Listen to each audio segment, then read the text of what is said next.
नमस्कार, देश की बात में हाजिर हैं और पहले बात हम कर रहे हैं अपने खिलाड़ियों की। वो ऐसे खिलाड़ी हैं जिन्होंने दुनिया के खेल के मैदान में भारत का सर फख्र से ऊंचा किया, लेकिन आज वो परेशान हैं। बजरंग पुनिया, साक्षी मलिक, दिनेश फोगाट सहित कई बड़े ओलंपिक खिलाड़ी आज जंतर मंतर पर धरने पर बैठे। उन्होंने भारतीय कुश्ती संघ पर कई गंभीर आरोप लगाए। उनका कहना था कि कुश्ती संघ अपने मनमाने नियमों के सहारे खिलाड़ियों का उत्पीड़न कर रहा है।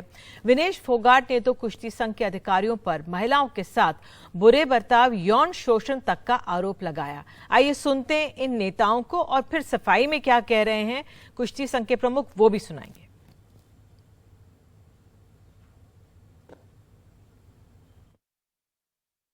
हमारा रहना जरूरी है, इसलिए मैं आया। सबसे बड़ा जो आरोप विनेश ने लगाया है, क्या सामने कोई है? मैं कहना चाहता हूं कि सामने कोई है कि जो कह दे कि फेडरेशन ने कभी किसी खिलाड़ी का शोषण किया हो? क्या सामने नहीं होना चाहिए कोई? सामने तो होना चाहिए, कोई तो होना चाहिए सामने कि सांसद जी ने, ब्रजभूषण सिंह जी ने, फेडरेशन के जो अध्यक्ष हैं, उन्होंने फला खिलाड़ी का शोषण किया है। सामने होना चाहिए, नहीं होना चाहिए।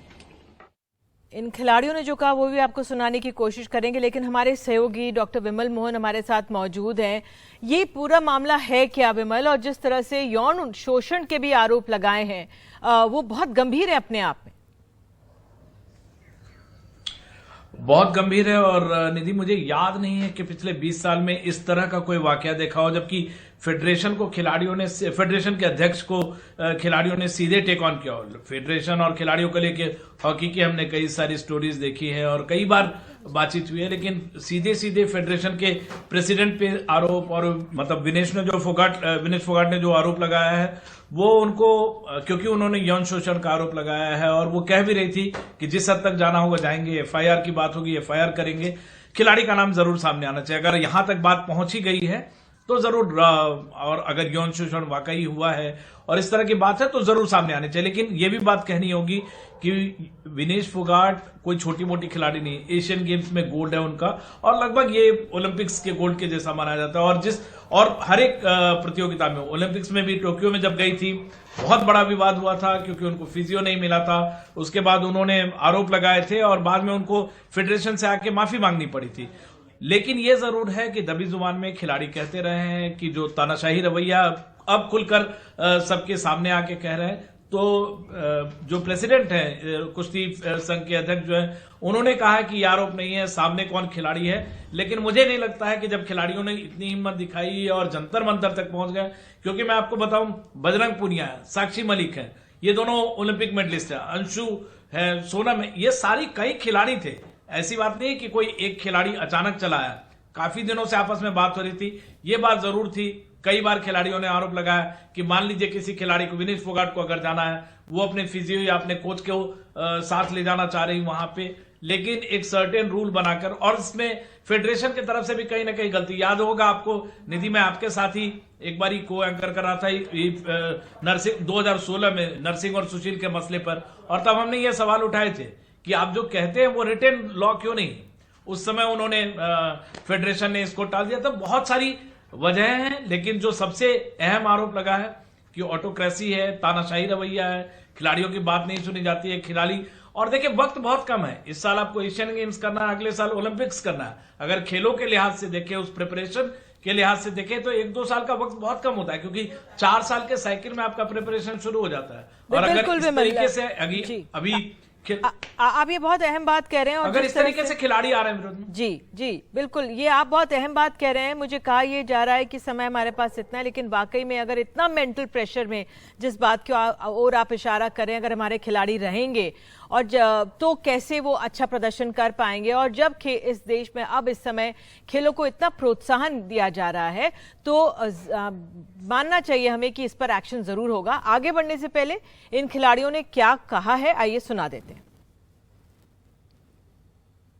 डिमांड यही है कि खिलाड़ी, देखिए ये हमारे साथ हो रहा है, जो कई साल से रिजल्ट दे रहे हैं। हम 2013 से मैं सीनियर कैंप में हूँ, 2012 में आया था, मैं तब से रिजल्ट दे रहा हूँ।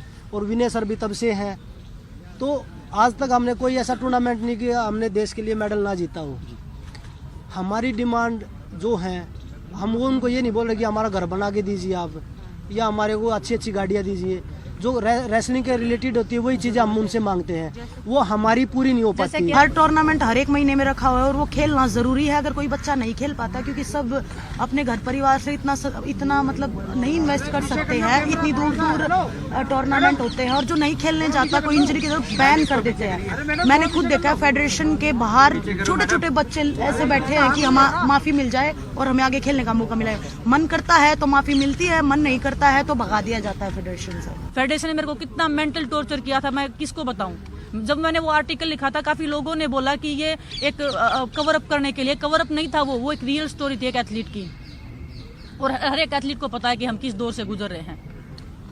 इतना मेंटल टॉर्चर हुई थी कि मैं मरने तक की स्टेज तक चली गई थी। मैं हर दिन खुदकुशी करने की सोच रही थी।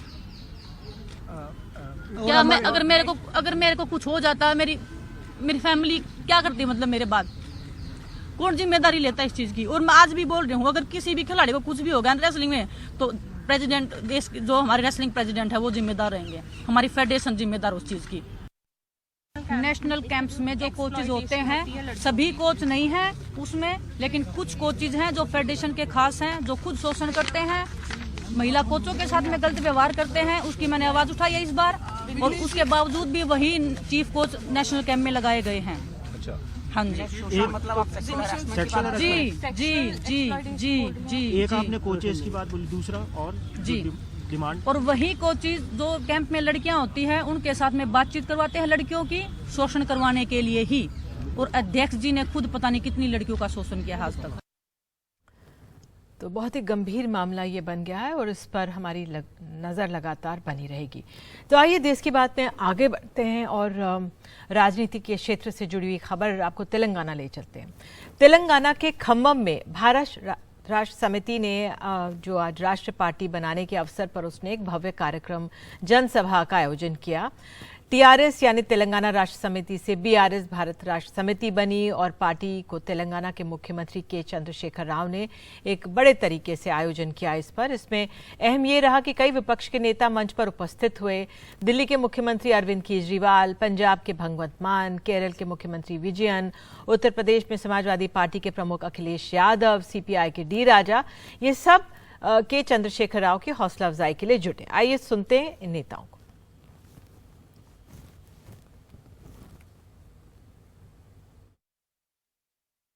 जब हम इतनी बड़ी संख्या में लोगों के सामने इकट्ठे हुए हैं, जहां मुझे लोग ही लोग दिखाई दे रहे हैं, उनके सामने मैं कह सकता हूं कि अगर तेलंगाना में सफाया हो रहा है बीजेपी का, तो उत्तर प्रदेश भी पीछे नहीं रहेगा।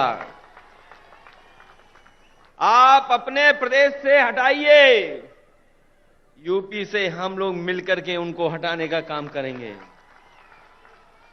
हम यूपी वाले यही जानते हैं कि जिन्हें प्रधानमंत्री बनना है वो उत्तर प्रदेश जरूर आते हैं। इसीलिए आपने देखा होगा गुजरात से उत्तर प्रदेश आए। अगर गुजरात से प्रधानमंत्री बन सकते होते तो शायद गुजरात को नहीं छोड़ते, लेकिन उत्तर प्रदेश के साथ जो धोखा हुआ है उसकी आप कल्पना नहीं कर सकते हैं। हम सब मिलकर अब राजनीति की चर्चा नहीं करते। आज पूरा दिन सुबह से शाम तक हमने बैठ के चर्चा की कि देश के अंदर शिक्षा अच्छी कैसे होनी चाहिए, देश के अंदर अस्पताल अच्छे कैसे होने चाहिए, देश के अंदर सिंचाई अच्छी कैसे होनी चाहिए, किसानों के लिए क्या कर सकते हैं, मजदूरों के लिए क्या कर सकते हैं। देश के कुछ मुख्यमंत्री इकट्ठे होकर ये करने लगे। हम एक दूसरे से सीखना चाहिए हम लोगों को। और इसी पर बात करने के लिए हमारे साथ है कृषंक माने, प्रवक्ता हैं बीआरएस के। मेरा माने जी सवाल पहला यही है, इतनी भव्य रैली मकसद क्या है?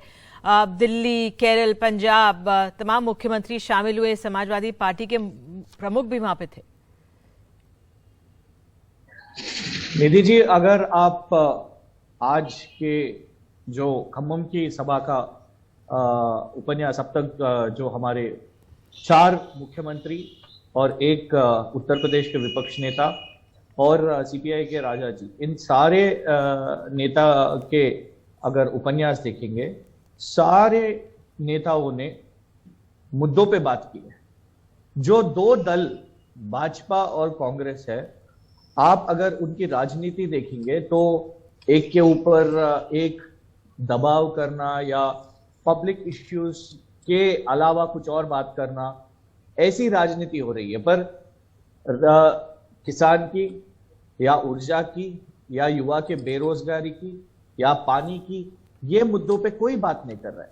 तो एक ऑल्टरनेटिव इस देश को जरूर चाहिए, ये केसीआर जी मानते। और राजनीति मतलब सिर्फ कांग्रेस या सिर्फ भाजपा या सिर्फ उनके एक नेता जो मोदी जी है या इधर राहुल गांधी जी है। देश का लोकतंत्र सिर्फ दोनों में खत्म नहीं होता। देश का लोकतंत्र जनता की आवाज है, और जनता की आवाज तब होती है जब नेता और उनके दल लोगों के एजेंडा, लोगों के इश्यूज को आगे रखे। तो अगर आप कुछ दिन से केसीआर जी को देखेंगे, हमने बहुत सारे अंशों पे मोदी जी को प्रश्न पूछा, तेलंगाना में पूछा, दिल्ली में पूछा, कभी उनके सवाल नहीं मिलते। क्यों ये एजेंडा नहीं होता है?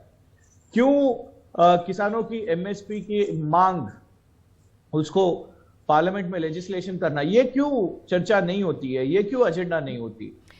माने जी, यानी बीजेपी के खिलाफ बिना कांग्रेस के राजनीतिक मोर्चा यहाँ पे तैयार किया जा रहा है। निधि जी, ये जो सोच केसीआर जी लगा रहे हैं, देखिए पहले नंबर वन, हम खुद अभी एक नेशनल पार्टी है, बीआरएस है। ये एक फ्रेंड या अलायंस की एक सोच नहीं है। ये अलग अलग राजनीतिक दल जो एक सोच विचारधारा रखते हैं, one consortium of like minded parties, इन सबको एक प्लेटफॉर्म पे लाना, ये सिर्फ फ्रंट या अलायंस या चुनाव के लिए नहीं है। ये मुद्दे आगे बढ़ाने के लिए। हमारे पास 1.5 साल और है 2024 के चुनाव पहले। तो ये 1.5 साल में बहुत सारे अंश, जब एक नया मैनिफेस्टो अगर देखेंगे, स्टेट्स टीम इंडिया कहते हैं भारतीय जनता पार्टी या मोदी जी, टीम इंडिया कहते हैं। कहाँ है टीम इंडिया? तो कांग्रेस की भी भारत जोड़ो यात्रा तेलंगाना से गुजरी है, उसको आप कैसे देख रहे हैं? राहुल गांधी जी को हम एक पॉलिटिकल टूरिस्ट की तरह देखते हैं, क्योंकि उनकी जोड़ो यात्रा वो खुद ब खुद चलते जा रहे हैं, तेलंगाना या अलग अलग राज्यों से चलते जा रहे हैं, पर उनके नतीजे नहीं आ रहे, क्योंकि फॉलो अप उनके सीरियस इश्यूज या एक आइडियोलॉजी। क्योंकि अब तक तो कांग्रेस को लोगों ने देखा, पर कांग्रेस फिर राज्यों के खिलाफ, सभी राज्यों के दलों को उन्होंने सिर्फ पॉलिटिकल टारगेट बताते हैं कि भारत जोड़ो पॉलिटिकल प्रोग्राम नहीं है, पर हर ऐसे राज्य में जहां पे कांग्रेस नहीं है, वो दूसरे दलों को भी भारतीय जनता पार्टी से जोड़ते। अगर आप पिछले कर्नाटक के चुनाव देखेंगे, उन्होंने देवेगौड़ा जी को और जनता दल सेक्युलर को टीम बी कहा। फिर क्या हुआ बाद में? देवेगौड़ा जी को माफी मांगकर उसके बाद उनके साथ अलायंस करना पड़ा। हर राज्य में केसीआर जी को टीम बी कहते, ममता बनर्जी जी को टीम बी कहते, अरविंद केजरीवाल जी को टीम बी कहते।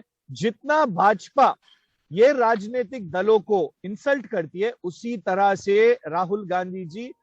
बिल्कुल, ये सवाल यही हमने उनसे पूछा था कि किस तरह से ममता बनर्जी, नीतीश कुमार नहीं है, लेकिन भारत जोड़ो यात्रा तो निकली थी तेलंगाना से, उसका क्या असर हुआ?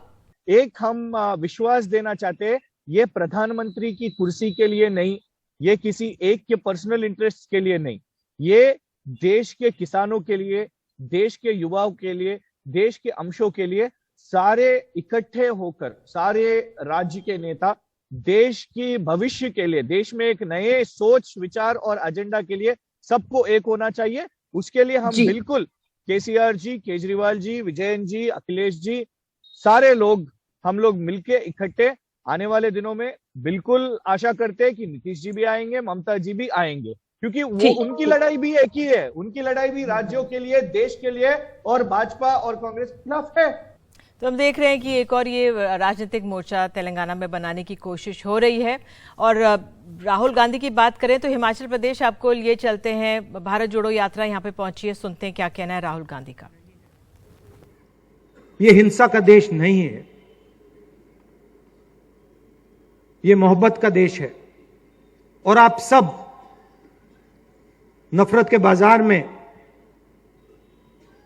मोहब्बत की दुकान खोलते हो।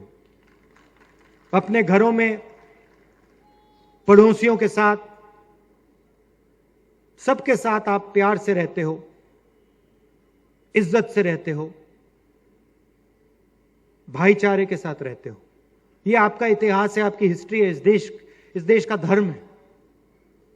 इसीलिए आपने इस यात्रा को अपनी पूरी शक्ति दी, अपना पूरा समर्थन दिया। इसलिए आप 5 बजे हमसे सड़कों पे मिले, पूरा दिन चले। तो मैं आपका दिल से धन्यवाद करना चाहता हूं। मैं इस बात को कभी नहीं भूलूंगा जो आपने प्यार दिया, जो आपने समर्थन दिया, ये जिंदगी भर मैं नहीं भूलूंगा। और जो आपने सिखाया उसका कोई मुकाबला नहीं है। धन्यवाद। जय हिंद।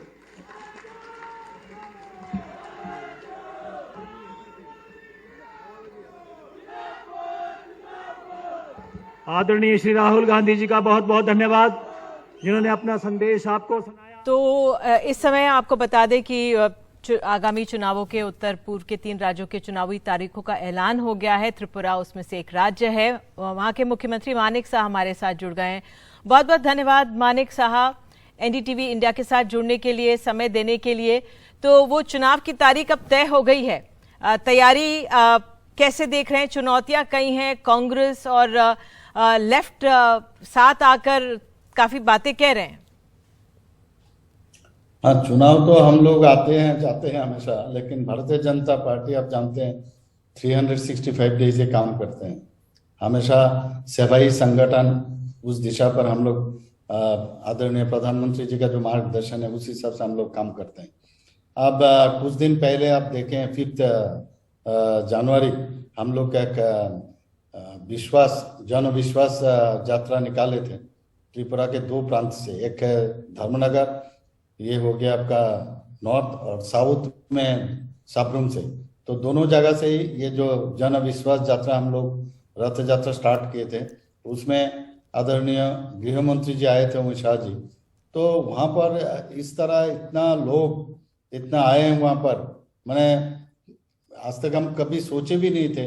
हम लोग जो 2018 में यहाँ पर प्रधानमंत्री जी जिस तरह हम लोग को यहाँ पर सीपीएम का जो राज था वहाँ से हम लोग को मुक्ति दिलाया, तब से अभी पता लगता है पब्लिक और जनता हम लोग के साथ है। तो दोनों जो विश्वास यात्रा है ये काफी जोरदार रहा। उससे भी पता लगता है कि जनता हमारा साथ है। समापन जो हुआ था आपका 12 तारीख को, उसमें भी हमारा सर्वभारतीय सभापति जेपी नड्डा जी आए थे। तो वहाँ पर भी काफी लोग थे। तो इस तरह हम लोग जो 2018 में हम लोग का जो आशीर्वाद मिला था, जो विश्वास हम लोग को मिला था, इस विश्वास के साथ ही हम लोग नाम दिए हैं जन विश्वास यात्रा। जो आशीर्वाद दिए थे, तो इस आशीर्वाद को लेके काफी अच्छा।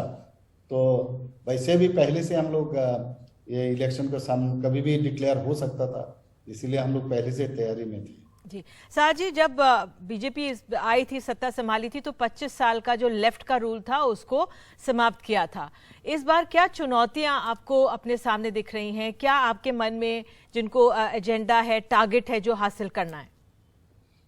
देखिए, हम लोग के सामने अभी कोई खास कोई चुनौती नहीं है हम लोग के लिए, और अच्छा हो गया। हम लोग ऑपोजिशन में तो सीपीएम है, असेंबली में तो सीपीएम ही रहा।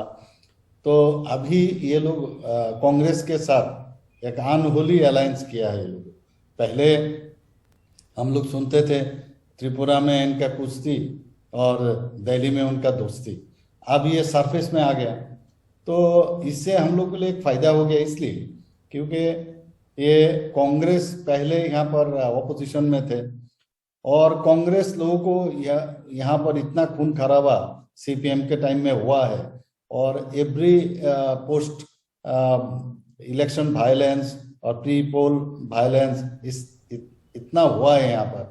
उसके बाद घर जलाना और मारपीट करना और लोग को यहाँ से भगाना, तो इस तरह तो हमेशा इनका काम ही था, डराना।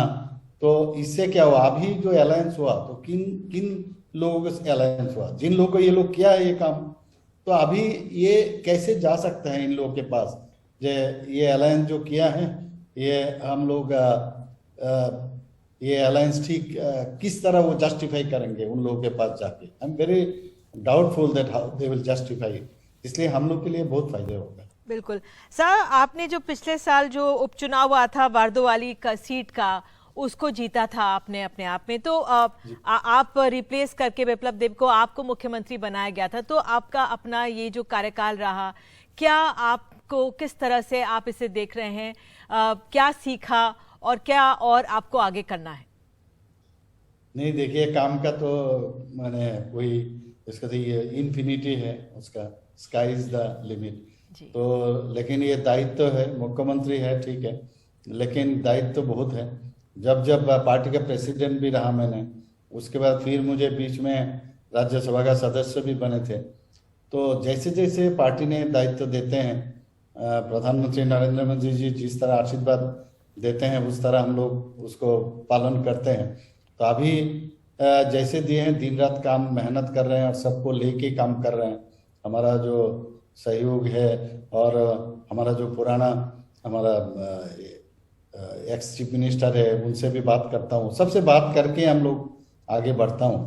तो लेकिन काम मतलब काफ़ी काम किए हैं। जैसे मैं बता रहा हूँ आपको, जो त्रिपुरा में ट्रांसपेरेंसी सबसे बड़ी बात है। ट्रांसपेरेंसी हमेशा रखना चाहिए, तो ये विश्वास हम लोग जीते हैं। ट्रांसपेरेंसी एग्जाम्पल में आप दे सकता हूँ मैं, जैसे टेट का यहाँ पर त्रिपुरा में काफ़ी टेट पास करके यहाँ पर थे यहाँ पर, तो टेट जो पास कर लिए थे तो इनका 3000 के ऊपर थे, तो इनको हमने ये नौकरी दिलाया और ट्रांसपेरेंसी के साथ, कोई नेपोटिज्म नहीं है, कोई ये बहुत बड़ी बात है, क्योंकि पारदर्शिता आए प्रशासन में, ये बहुत अहम हो जाता है। आप हमारे साथ जुड़े, इसके लिए बहुत बहुत धन्यवाद और आगामी चुनावों के लिए भी आपको शुभकामनाएं। बहुत बहुत धन्यवाद। मानिक शाह कह रहे थे जन विश्वास यात्रा बीजेपी यहाँ पे निकाल रही है और उनका यही कहना है कि अपने आप में पारदर्शिता आई है उनके प्रशासन में। बहरहाल एक छोटा सा ब्रेक हम लोग ले रहे हैं देश की बात में, और खबरों के साथ हाजिर होंगे, बने रहिए हमारे साथ।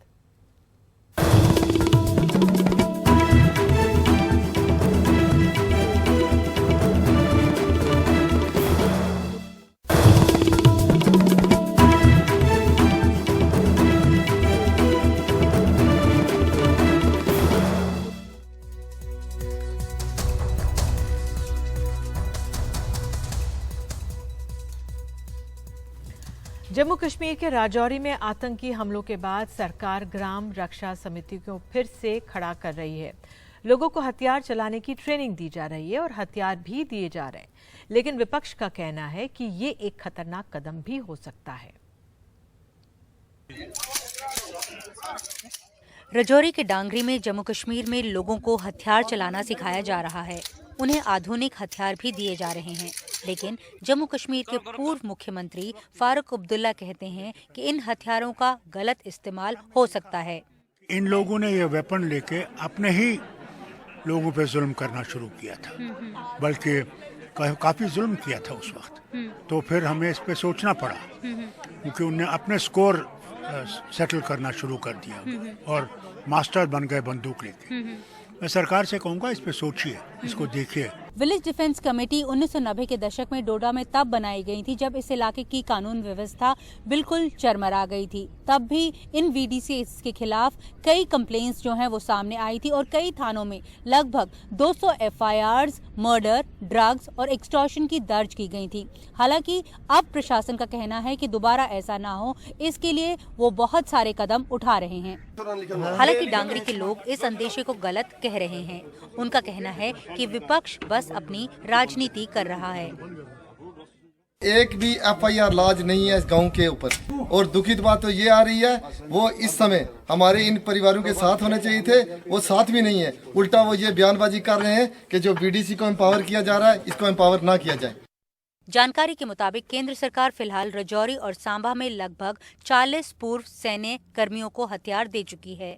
हालांकि 272 हथियारों की मांग इलाकों में हो रही है। जम्मू क्षेत्र में 28,000 वीडीसी हैं और इनमें से ज्यादातर हथियारों की कतार में हैं। उधर सोमवार की शाम राजौरी के एक गांव में ग्राम रक्षा समूह के एक सदस्य ने खुलेआम गोलियां दागनी शुरू कर दी। घटना की जानकारी होते ही सुरक्षा कर्मी की टीम वहां मौके पर पहुंची। जांच से पता चला कि घर में आग लगने की वजह से परिवार के सदस्य चीखने लगे थे। वहीं विलेज डिफेंस कमेटी के लोगों को लगा कि घर में आतंकी हमला हो गया है। नई दिल्ली से नीता शर्मा, एनडीटीवी इंडिया के लिए। आगे बात करेंगे अपने वरिष्ठ नागरिकों की, सीनियर सिटीजन्स की बजट से क्या है उनकी उम्मीदें, बताएंगे।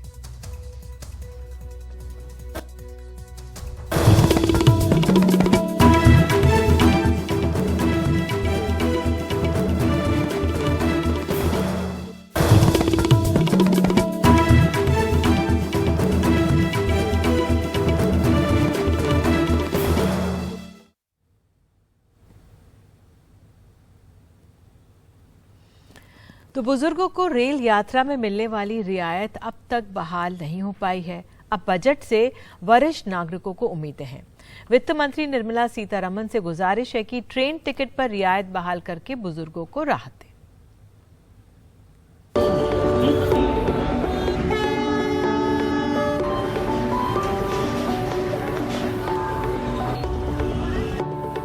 कालका के रघुवंश मल्होत्रा पत्नी के साथ दिल्ली आए हैं।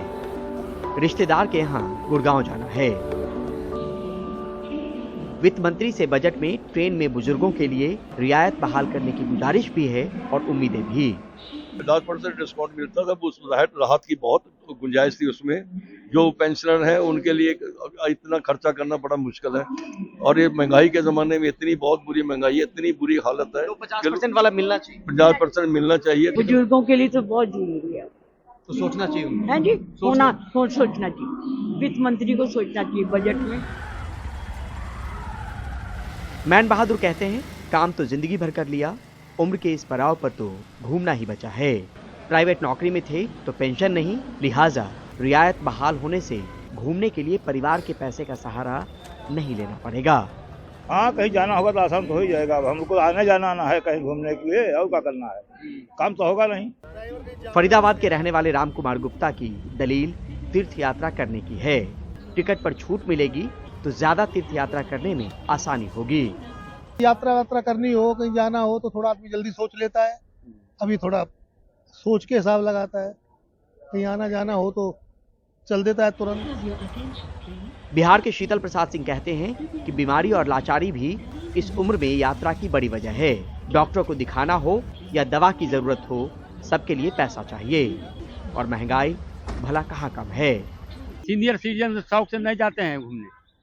अब अगर कहीं करने तीर्थ यात्रा भी करना है तो जो शरीर में थोड़ा ताकत रहता है वही समझ जाते हैं ना। बुजुर्ग तो लाचारी में कहीं कुछ वैसा हो गया, तब अगर एम्स में दिखाना है, कहीं कुछ कारण हो गया, तब जाते हैं। छूट को लेकर दलीलें बेशक अलग अलग हैं, लेकिन भाव एक ही है। टिकट रियायत से होने वाली बचत बुजुर्गों के लिए उम्र के इस पड़ाव पर एक बड़ा सहारा है। रियायत से बोझ बढ़ने की दलील बेशक हो, पर हमारी सामाजिक व्यवस्था में बड़े बुजुर्ग बोझ नहीं होते।